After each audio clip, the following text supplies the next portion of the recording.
Welcome to Up All Night DIY. I'm Monica. Thanks for joining me. Halloween is a week away and I couldn't be more excited. However, we're going to get a jump on Thanksgiving with Giblet to get stuffed turkey DIY. Let's get into it. We're going to need some Model Magic air dry clay, a 2.3-inch foam ball, got mine at the Dollar Tree. We'll need some toothpicks, and I'm going to use a little wood slat for Giblet's base. I also have here some burnt umber acrylic paint. I'm using Ceramcoat brand, and a small biscuit tin, the kind Grandmom used to keep her sewing notions in. You know what I'm saying? I also cut an armature for Giblet's tail feathers from cardboard, and we're going to use other bits and bobs, different paint colors, etc. So first thing I'm going to do is press a flat spot on my foam ball. So I'm just going to press down on the top of the ball, pressing it into the table to create that spot. This is so, the ball won't roll around. I'll grab a big old handful of clay and I'm going to condition it by kneading it. I'm going to do this for a minute or so. This helps distribute the moisture and should help it from cracking. We're going to add some of the burnt umber acrylic paint to color our clay. So I'm just going to get a wee bit on there. That should be good to start. And once again, we're going to knead the clay to incorporate the color. Again, this is going to take, a minute or two until all the paint is worked into the clay and everything is uniform. This is just going to be our base color of our turkey. It'll save us a step or two with painting. I'm thinking this needs to be a little darker, so I'm going to add a couple of drops of black acrylic paint as well, and it'll darken it up just a smidge. And we're going to incorporate it the same way we did with the burnt umber until everything is nice and uniform. We are going to roll out enough clay to cover our foam ball.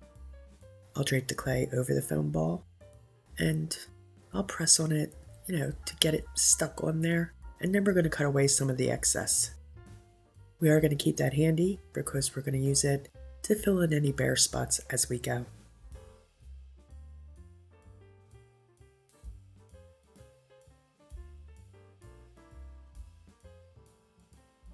And we're just pressing that clay to make sure that it has good contact with the foam. And I'm going to roll it on the table as I go. This is going to help it to both adhere to the foam as well as to smooth it out. To create his neck, we are going to roll a thick cane of clay, and I just eyeballed this. I'll grab one of those toothpicks and I'm going to push it into his belly. We're going to anchor his neck to this. I push the cane onto the body so that an inch or two rises above the top of his back. I'll dampen the clay with a paintbrush, and I'm going to roll over the seam of the neck to incorporate it with the clay on the body. I'm just going to use my ball tool here, but you can do this with the handle of a paintbrush. That works just as well. So once again, I'm going to use my fingers to kind of meld all the clay together. I just want to make sure that the seams are well incorporated. Okay, now for his head, we're going to roll a ball, and it's going to be more oblong than round. You can see here, it's more egg-shaped really. I'll add another toothpick at the top of his neck to secure his head. Once I get that in place, I'm going to slide the head on top of the toothpick with the point of the oblong toward the front, because that's going to become his beak. I'll shape his beak to a nice soft point. Using a small ball tool, I'm going to press wee divots where his eyes will go, and if you don't have one of these ball tools, the back end of a paintbrush handle would work as well. I'm just doing this gently, not going to go too deep. Let's roll a small teardrop shaped cane to create his waddle. So I'm just focusing the pressure at one end here. And once I get it to the shape I want, we are going to drape that right over his beak. I had a picture of a ceramic turkey for reference, that's always handy. So we're just going to push that into place. I'm going to roll out more clay and cut a circle and a square using cookie cutters. These will become his wings. I'm keeping everything very simple as far as the shapes go, and we're just going to manipulate it into looking like a turkey. We are going to cut both the circle and the square in half, right down the center.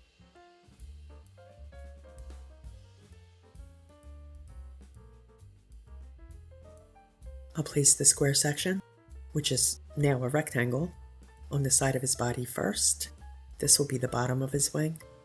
And then I will place one of the half circles to slightly overlap it. There we go. And we're going to roll over it with our ball tool just to incorporate it a wee bit there. And we're going to repeat that on the other side with the other wing.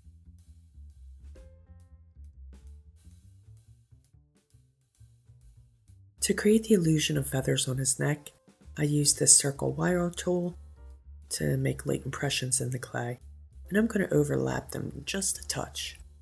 I'm going to continue this all the way down his neck until I'm happy with it. I repeat this on his back. The impressions are actually going the opposite way here on his back than they did down the front of his neck.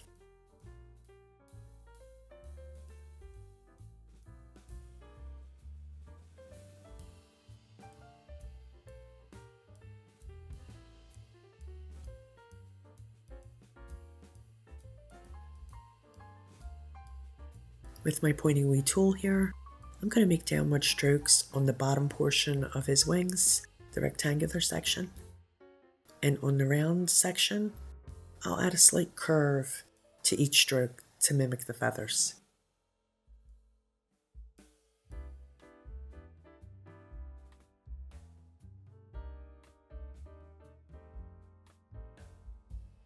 Right, we're going to roll out some more clay, enough to cover the cardboard for his tail feathers.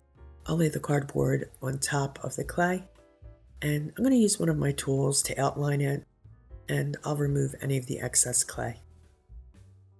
I'll press the clay onto the cardboard, making sure that it's stuck, and I'm going to fold over any overhanging clay over the edge of the cardboard. That'll help it stay in place too. And I'm going to repeat this the exact same way on the opposite side. I'm going to roll over and smooth out that edge with one of my clay tools. A dowel or a paintbrush handle would work just as well. I'll create the impression of feathers by drawing long lines across the clay from the top down toward the center, a little angled. I'm going to do this back and front, and once that's done, I'm going to come in and make smaller angled impressions to further embellish it so that they look more like actual feathers. Once we're done with the tail, we're going to set these guys aside to let them dry overnight. In the meantime, let's work on our tin. This is going to be his nest.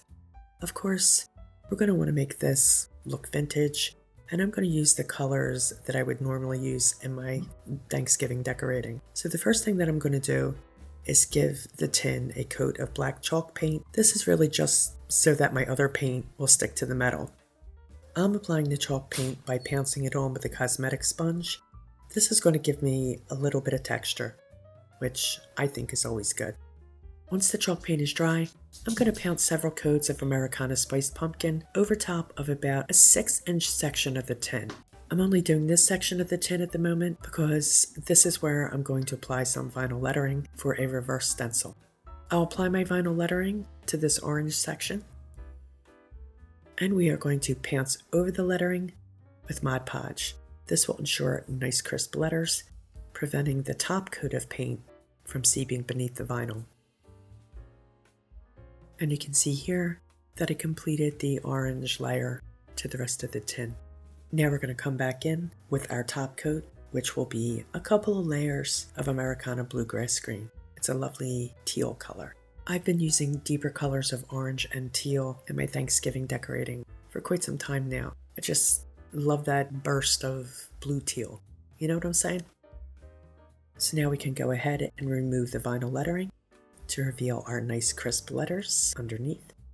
Now I'm going to add a drop shadow, right? So I'm going to use a fine detail brush, an Americana burnt orange.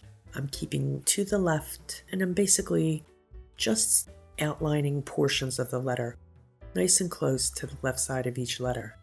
It's always good to have a reference if you're not used to doing drop shadows.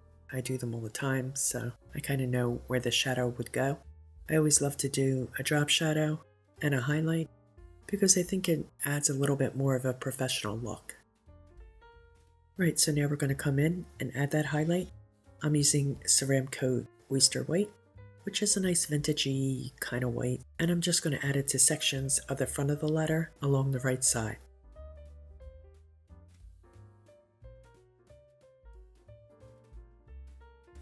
We need to add a bit of age, so I'm going to pull out my Jo Sonja Fruitwood Gel Stain, and I'm going to brush it over my tin, wiping it back with a paper towel until I'm happy with the color.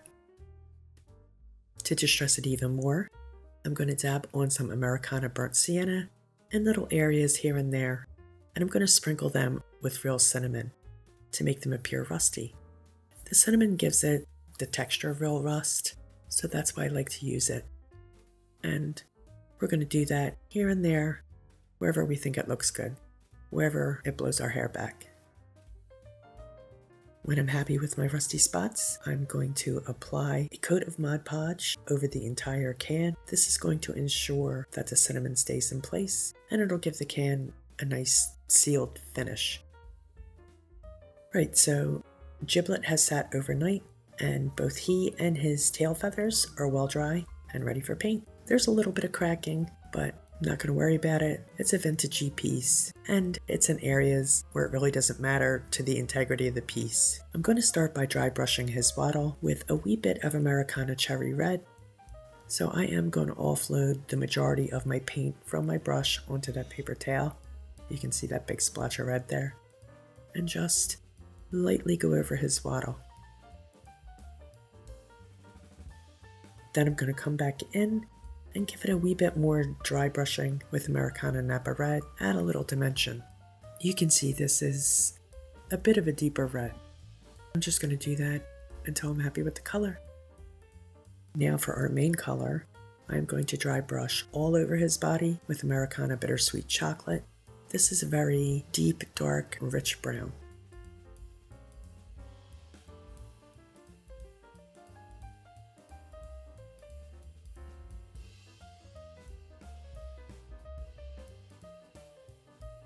I'll dip the same stylus that I created his eye with into some of that bittersweet chocolate and dip out his eyes. And of course, we're going to do the front and back of his tail with the bittersweet chocolate as well. I want to pull in some of that bluegrass green, that deep teal color that we used on the tin, into the feathers of our turkey. So I'm going to start by dry brushing an arch on his tail feathers, again front and back. We're going to lightly add some to the body, anywhere where we think it needs a little teal. We're going to do the same thing, this time with the spiced pumpkin. I just want a hint of it, just to pull it all together. Just a light dusting on his body. I'm going to tap areas here and there on his tail with some Mod Podge, and I'll sprinkle on some more of the cinnamon, rubbing it in with my finger. And then I'll do the same on his body, this time focusing more in the creases, like around his beak and where his neck meets his body, anywhere where the cinnamon will catch. We'll add some sprinkles by dipping a damp toothbrush into some bittersweet chocolate and pulling our thumb across the bristles to splatter both the body of the turkey and the tail feathers. I've been on a sprinkle jag lately. And finally, we're going to pounce on that top coat of Mod Podge to seal him, again sealing in all of the cinnamon and giving him a nice finished look. I'll attach his tail to his body using fabric glue. I'll also attach him to that little wood base that we have for him. I painted that Americana Mississippi mud. It's very similar to our base color. I'll use the fabric glue to attach Giblet to the base. We're going to set him aside. You'll see him in the final reveal.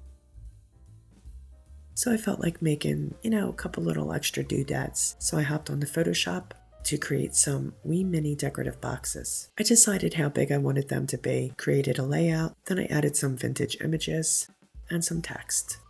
I printed those onto cardstock, and now we are going to score them and fold them, creating our wee boxes. So once I get everything scored, I'm going to cut the necessary slits, and then we're going to glue these together. But every now and then, I like to make these wee boxes. I think they're fun to just pop in little vignettes.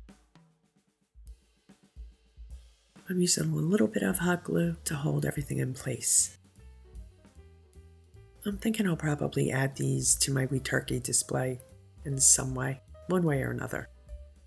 I snagged this wee disposable tart tin from my husband's Mr. Kipling's Cherry Bakewells. I don't know, it's an Irish thing. Anyway, I thought it would be perfect to make a wee clay pumpkin pie. I've already washed out the tin, made sure it was nice and clean, and I'm going to use this orange clay that I had left over from another project. I'm going to roll it into a ball big enough to fill that tin. And you can see I'm just pressing it in there, trying not to jack up the shape of the tin because it's real flimsy, you know. But at least I saved it from the bin, right? So this is clearly not the color of a pumpkin pie, so we're going to add 2 coats of folk art terracotta acrylic paint to the top of this because, you know, I want it to look more like a baked pumpkin pie. The orange clay, while it's a good base, it just wasn't a deep enough shade. You feel me? I roll a cane of tan clay, also left over from another project, to create the pie crust. I think this clay is left over from when I made Yoshi and the pumpkin.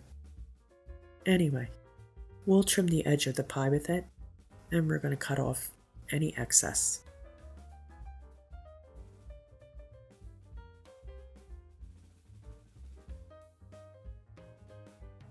Using my ball tool, I am going to crimp the clay, mimicking the crust of a real pie.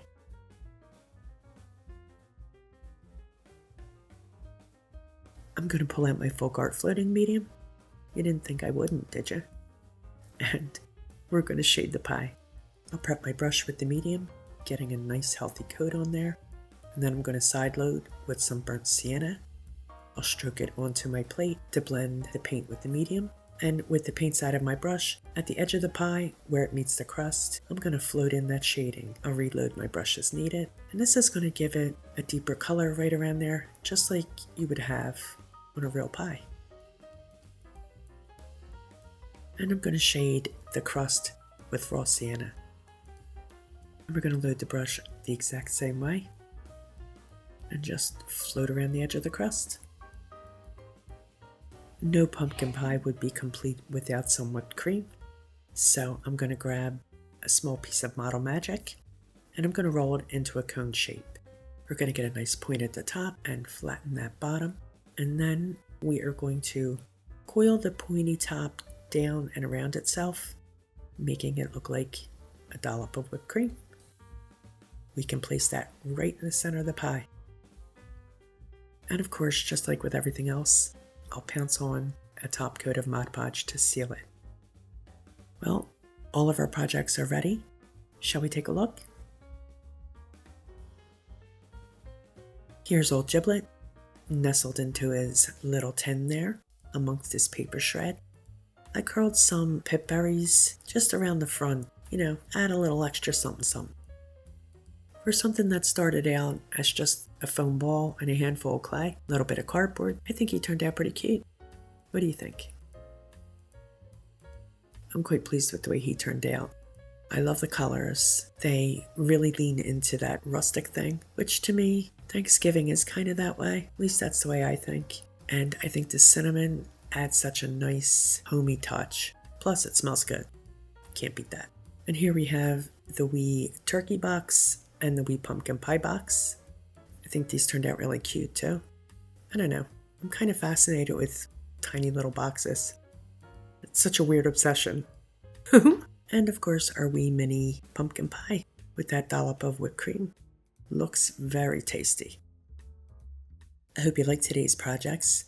I always try to fit in at least one Thanksgiving DIY because I think it's a really overlooked holiday. I love the togetherness of it, and it's a nice little reset before the madness of Christmas, which, by the way, check in next week because me and Dawn of Shabby Meets Bling are hosting a holiday playlist just to kick off the season, so be sure to check back for that.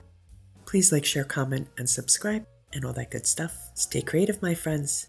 Thanks for hanging with me. See you next time. Up all night with Monica.